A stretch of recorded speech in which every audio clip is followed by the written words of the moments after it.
This is Investor Perspectives. I'm the host of Investor Connect, Hall T. Martin, where we connect startups and investors for funding. In this episode, you'll hear about a new company in the fintech sector called LendGrow.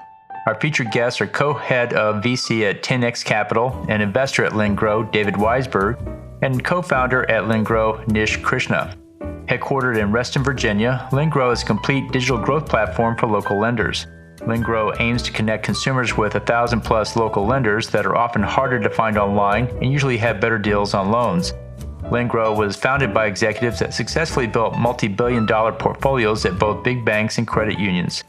LendGrow's platform consists of one, Rate Bunny, a rate aggregator that has information on rate competitiveness and trends from 300 plus local lenders. Two, LendGrow Marketplace to pre-qualify and route borrowers to local lenders in real time. And three, Ask LendGrow recommendation engine to help local lenders take smart, data-driven decisions. I hope you enjoy this episode.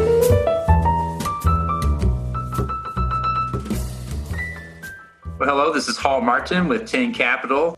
Thank you guys for joining us. As you know, 10 Capital is a company that helps startups and entrepreneurs connect for funding. And today we have the co-founder at LendGrow, Nish Krishna, joining us for his company. And his investor is the co-head of VC at 10X Capital, David Weisberg. I want to thank you guys for joining us, Nish and David. Yep, absolutely. Glad to be here. Thank you, Hall. So Nish, can you give us a short overview of LendGrow? So LendGrow platform connects about 1,000 or so local lenders in that $100 billion in size. And we have different components to the marketplace and the platform. But the idea is to connect consumers with about these 1,000 or so local lenders that are harder to find online and usually have a better deal on loans. So that's what we do at LendGrow. And so David, what was your background as an investor? Thanks, Hall, for putting this together. It's always great to talk about our portfolio companies. I'm one of those venture capitalists that started out as an entrepreneur. So I started out back in undergrad in college, and I ended up growing the largest B2B ticket brokerage in North America. We were actually StubHub's largest supplier of inventory up until they were acquired by eBay in 2007. And after I graduated, I joined a classmate as well as another co-founder in a rival school. And we moved to Silicon Valley in 2009. Of course, we were very naive and didn't understand the interconnect between the private and the public markets.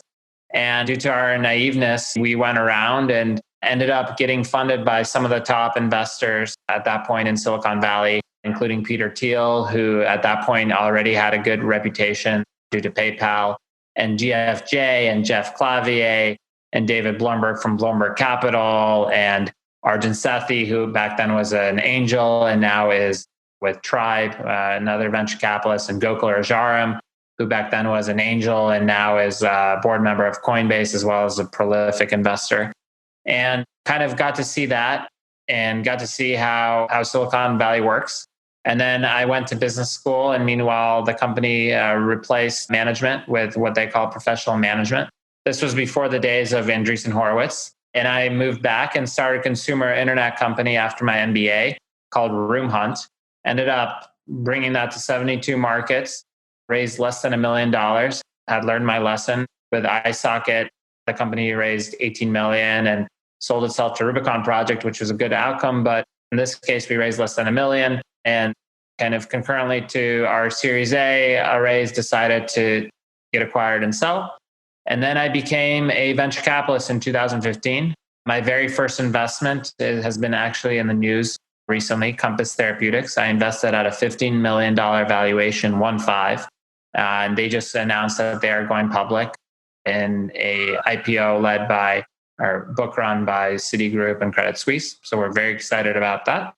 On top of that, I got to invest in a lot of great companies like 23andMe, DraftKings, which just came off of the lockup. So we returned a nice 9-figure sum to LPs, which is very exciting. Headspace, which has been in the news just because it's on fire in terms of a lot of subscribers. Tonal, which is an indoor fitness company that's growing quite significantly during COVID.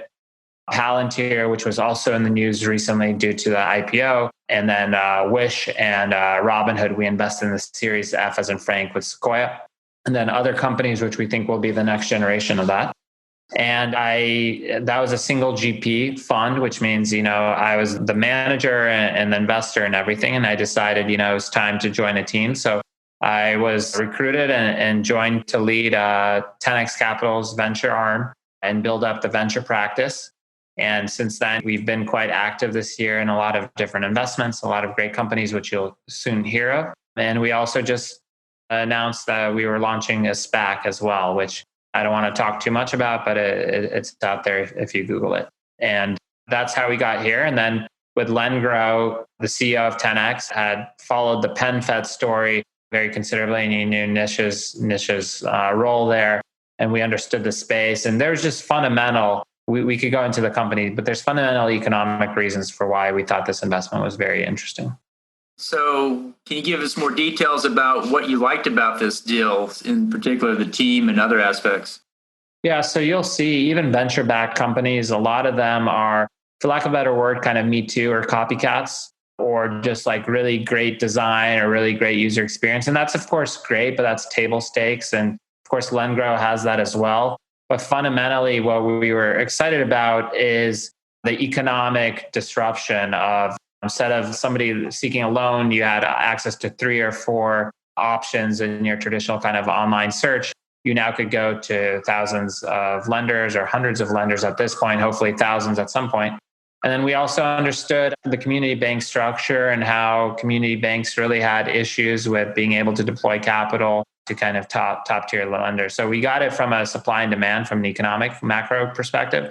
And then of course we had to basically take a look at the team and take a look at their track record. And most importantly, we were very excited to see that the team had worked together previously.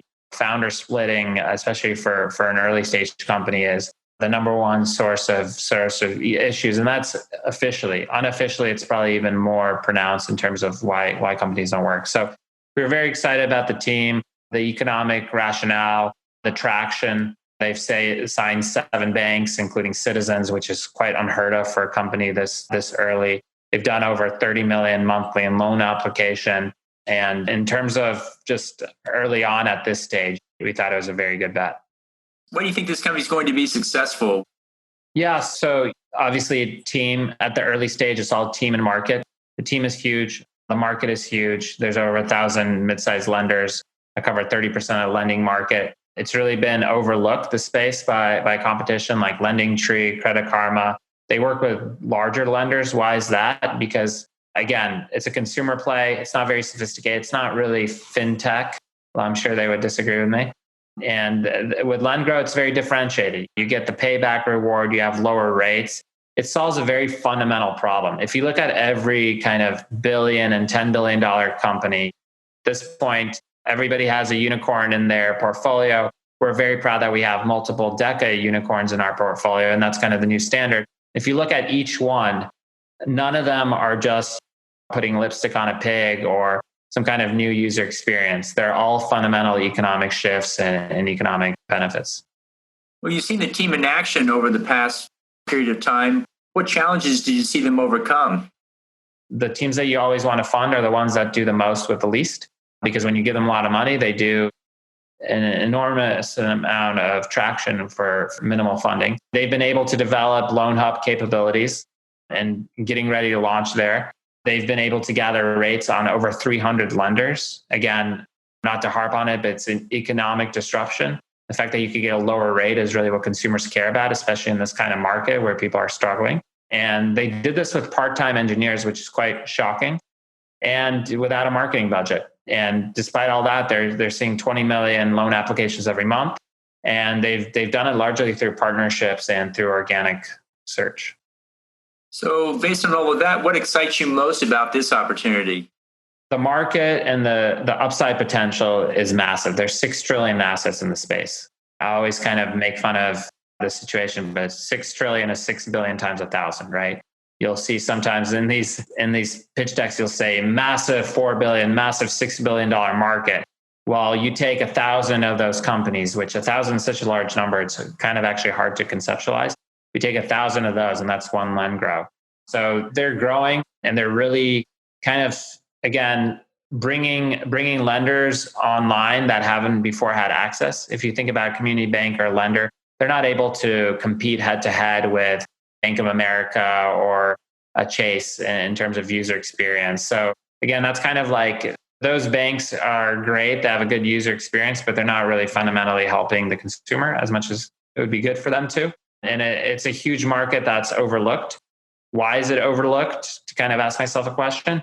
And the answer is because Nish and the team at PenFed and through their experience have been able to understand this market from the inside. Typically, a lot of the great companies are started by insiders that have what's called earned secrets. Andreessen Horowitz is very famous for this concept, which is basically you have to be within the industry to even see this problem. So they've been in the industry, they've paid their dues, they've seen everything, they've built it already. It's very rare that you get to bet on a team to do something that they've already done. So usually somebody gets good at basketball, they, for whatever reason, want to play baseball in this space. So that's pretty exciting. So how are you helping the team? What role are you playing here? We're guiding them in business strategy. So 10X, we're a fundamental fintech investor. I did mention some non-fintech names. That's actually been my doing. I'm the only non-fintech investor in the entire team or generalist investor. So I brought my portfolio with me. But in terms of 10X, has a legacy of several decades of investing in fintech, which is not only relationships, which is really important, but technology. Our sister company, The Number, pretty much services every large institution out there, like the Angelo Gordons of the world. So they have the data and the pipes to really help a company. We've been instrumental. Another one of our portfolio companies, which I think Nish knows, AlphaFlow, we came in before they had after they had raised their seed round, before they had raised a Series A, and helped them go out and raise a $500 million facility, which is kind of unheard of before Series A. And of course, we're helping on the board, helping on the advisors, and we're spreading the word about LendGrow with other institutional investors. Believe it or not, it's not a meritocracy. If you're not the large players, which I won't mention because this is going out to a handful of people, the large players, if they don't know about you, you don't exist. And you could take this actually to an extreme. Sequoia might back you, but if you don't make it out to New York, you don't take the time, you don't kiss the ring, you don't have those relationships, you're not going to get the looks until you're maybe a Robinhood, right? Which of course is one of our investments. But at some point they have to meet with you and take, but if you're talking about kind of 10 to billion dollar companies, you need those relationships, and that's what we bring. Great. Well, in the last few minutes that we have here, what else should the investors know about the company that we haven't covered so far? Yeah. So first of all, again, I hate to kind of repeat things, but startups are all team and market and traction, right? So they've just signed up, for example, an advisor and a board member of a company that just had an IPO. They've been able to leverage, and 10X has taken a substantial stake in the company. They've been able to leverage our team and our technology. And, they have the who's who in terms of advisors and people around the company, people from the Lending Tree CMO to executives from McKinsey, Pagaya, Capital One, TD Bank. Again, these are not only amazing brands, but for this stage of the company, we're not talking about, hopefully we'll be talking about LendGrow being a unicorn in 3 years. And that's what we're betting on. But today for seed company at this valuation, it's pretty phenomenal to even get one of these people, let alone, 5, 6 of these kind of advisors, investors. Well, thank you for that. Nish, can you give us some recent updates about the company and recap the offering here? We were doing a crowdfunding round that we wanted to just kind of more help the spread the word with the consumers. So that we had a very strong finish with that. We are still kind of just in last few days of closing it. The round has closed. We're just kind of wrapping it up all up. But I think we probably raised over 700K using that round. We are looking to raise about 2 million at this stage, which I would call as the seed stage. And I think there's room for about 25 or so more investors to come in to the Reg D channel. We want to leave a little bit of room in there for some institutional investors that we're talking to. But so I think another month, 2 months is how far I see the round being open. So that's on the capital side, and on the general sort of business side of the house, we are, of course, the team is very excited with this Loan Hub capability that we have developed over the past 3 months. We are getting ready to launch it, and I would welcome anybody whether they're interested in investing in us or otherwise to come and check it out. It's in this environment. So we are launching with mortgage refinance and personal loans. So it's very timely. All of us are looking to refinance our mortgage. In fact, I did that, and I wish I had a tool like that. And it allows you to search for 300 or so lenders, smaller lenders out there. And from our own personal experience, we know that some of the best deals come from your broker or some of your friend, who has mentioned about who has these best rates. So that capability is going to be online in a month or so, and the team is very excited. And sort of like that's where all of the attention is beyond sort of operating the marketplace, which we launched earlier this year. Well, thank you, Nish, for the update. David, thank you for your contribution and input. It's been very helpful. I want to thank you guys for joining us today. Absolutely. Thank you very much, Paul. Great talking to you. Thank you, Nish.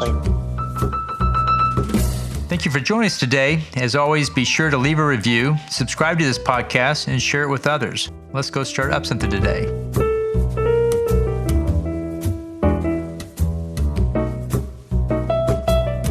Halti Martin is the director of Investor Connect, which is a 501c3 nonprofit dedicated to the education of investors for early stage funding. All opinions expressed by Hall and podcast guests are solely their own opinions and do not reflect the opinions of Investor Connect. This podcast is for informational purposes only and should not be relied upon for the basis of investment decisions.